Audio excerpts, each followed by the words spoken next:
안녕하세요. 신바람 신풍입니다. 오늘은 가볍게 사기를 당하지 않는 법에 대해서 한번 생각을 나눠보겠습니다. 여러분들 건강식품, 치료약, 기타 수많은 사람들로부터 권유를 받고 있겠죠. 저도 똑같습니다. 그래서 한번 같이 생각을 해보도록 하겠습니다. 사기를 당하지 않는 법. 정답은 뭘까요? 정답은 없다입니다. 없다고 알아야 사기를 덜 당하게 됩니다. 그 이유는 뭐냐? 사기를 치는 사람은 우리보다 한 수 위입니다. 그리고 그 사람은 우리의 약점을 알고 있습니다. 따라서 우리는 그 사람을 모르지만은 상대방은 우리를 알고 있기 때문에 정보의 비대칭이 생깁니다. 그리고 또 한 가지는 인간은 불완전한 존재이며 모든 것을 알 수는 없습니다. 그 다음이 중요한데요.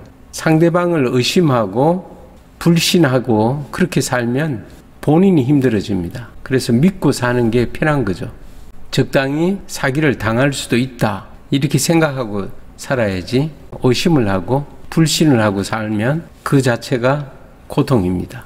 그래서 우리는 사기를 당하지 않는 방법은 없다고 생각을 하고 이렇게 사기를 덜 당하는 법이 있다. 그래서 우리는 사기를 덜 당하는 법을 알아야 된다는 거죠. 제 가까운 사람 중에 컴퓨터 전문가가 있는데 컴퓨터 전문가가 컴퓨터 피싱에 걸렸어요.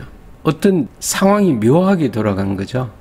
빨리 컴퓨터로 결제를 하고 가족들이 기다리고 있으니까 잠깐 올라와서 지금 작업을 하고 빨리 어디 업체에 송금을 하고 지금 내려가야 되는데, 그래서 마음이 급한 거죠. 그런데 컴퓨터 화면에 뭔가 자꾸 입력하라고 나오니까 급한 김에 그냥 입력하는 거죠. 마지막 엔터키 딱 치는 순간 피싱에 걸렸구나. 그래서 은행에 있는 모든 구자들을 전부 다 폐쇄시키고 오히려 식구들하고 같이 일찍 어디 가기로 했는데 가지도 못했어요. 금요일날. 그런 경우도 있었고, 아는 사람은 보이스 피싱에 걸렸어요. 굉장히 똑똑한데도 불구하고. 그래서 우리는 사기를 덜 당하는 법이 있다, 이렇게 사기는 우리는 당할 수도 있다, 이렇게 생각을 해야 됩니다. 내가 똑똑하다고 사기를 당하지 않는다, 이렇게 생각하면 사기를 당한다는 거죠. 그래서 한번 보겠습니다. 그럼 사기를 덜 당하는 법은 어떤 게 있냐? 가장 기본적인 것은 세상에는 공짜가 없다는 사실을 항상 알아야 되는 거죠. 쉽게 돈 번다, 사기입니다. 노력하지 않고 된다, 이것도 사기입니다. 큰 돈이 요구된다, 이것도 사기입니다. 큰 돈을 벌려고 하는 거겠죠. 상대방은 이익이 많이 되는 거죠. 그 다음에 만성병의 특효약이다, 그거 다 사기입니다. 그리고 지금 아니면 기회가 없다, 이것도 마찬가지로 사기일 가능성이 높은 거죠. 인간은 원래 이익에 따라 움직인다. 이 한비자가 모든 인간은 이익에 따라 움직이기 때문에 사람을 다스릴 때 어떻게 해야 된다, 이제 이렇게 나와 있어요. 상대방은 본인의 이익을 위해 열심히 나를 설득하고 있는 중인 거죠. 그럼 어떻게 해야 되느냐? 우리는 정보와 시간의 제약으로부터 벗어나야 돼요. 현재의 상황에서 시간의 제약, 정보의 제약으로부터 벗어나야 되는 거죠. 그래서 좀 더 알아보고 결정을 한다, 이렇게 반드시 확인 절차를 가진 다음에 해야 된다, 이거죠. 그 다음에 좀 더 시간을 가지고 생각해 본다. 적극적인 결정은 건물인 거죠. 어떤 수단을 쓰든지 간에 시간을 벌어야 됩니다. 우리 인간은 불안정하고 우리의 정보는 제한되어 있기 때문에 이 두 가지, 확인 절차와 조급함을 극복하면 사기를 덜 당할 수가 있는 거죠. 이 얘기를 왜 하느냐면 바로 암에 좋다는 약과 건강식품을 우리 주변에서 수많은 사람이 이렇게 팔려고 하고, 지금 현재 그런 어떤 식품을 구매를 해야만이 심리적인 안정감을 느끼게 되죠. 그래서 한번 생각을 해봐야 돼요. 기본적으로 암에 대한 생각, 뭐냐면 암에 좋다는 약과 건강보조식품들은 수없이 많다, 이거죠. 그런데 암은 한두 가지 약이나 건강식품으로 극복할 수 있는 병이 아니라는 합리적인 생각을 가져야 됩니다. 그래서 특효약은 없다, 그 생각보다 좋지 않다, 조금 좋다, 이런 생각을 가져야 되는 거죠. 진짜로 효과가 탁월하다면 그렇게 가짓수가 많을 수도 없고 많지도 않을 겁니다. 일단 기본적으로 건강식품으로 한두 가지 약이나 건강식품으로 극복할 수 있는 병이 아니다, 그런 생각을 일단 가져야 되고요. 건강식품 관련해서 다단계 판매가 굉장히 횡행하죠.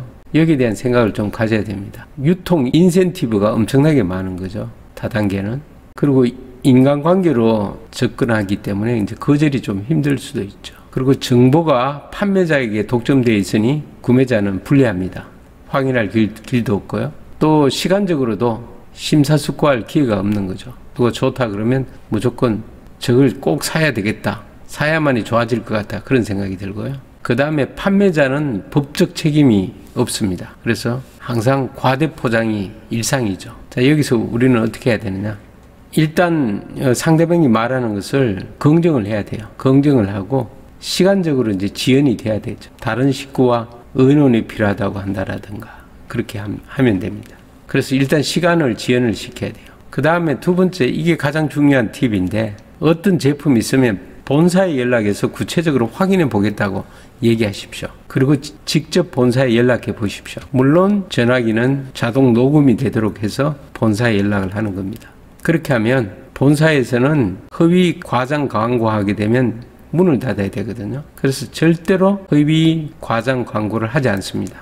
반드시 본사에 연락해서 구체적으로 확인을 해보고 구매를 하시면 과대 선전에 희생을 당하지 않을 수가 있습니다. 그리고 합리적으로 구매할 수 있습니다. 그리고 아무리 좋다 그래도 사람이 먹을 수 있는 것은 한계가 있습니다. 뭐 좋다는 거 다 먹으면 배가 터져 죽겠죠. 서너 가지 종류의 보조약하고 건강식품 한두 가지로 한정을 해야 됩니다. 그 우선순위를 둬야 되는 거죠. 사실 저희 집에도 좋다는 약하고 좋다는 건강식품이 굉장히 많이 있습니다. 일정 시간이 지나면 이게 이제 필요 없는 것을 샀구나 그런 것을 이제 느끼게 되는데, 어쨌든 최소한으로 줄이고, 아무리 좋다 그래도 그것이 내 몸에 맞아야 되고 소화 흡수가 잘 돼야 되고 부작용이 없어야 되겠죠. 다른 약과 상호작용 이런 것도 고려해서 구매를 하고 드시면 좋겠다, 이런 생각이 듭니다. 오늘은 간단히 우리가 건강식품과 약을 구매함에 있어서 좀 고려해야 될 사항, 이런 사항에 대해서 말씀드렸습니다. 이상입니다. 감사합니다.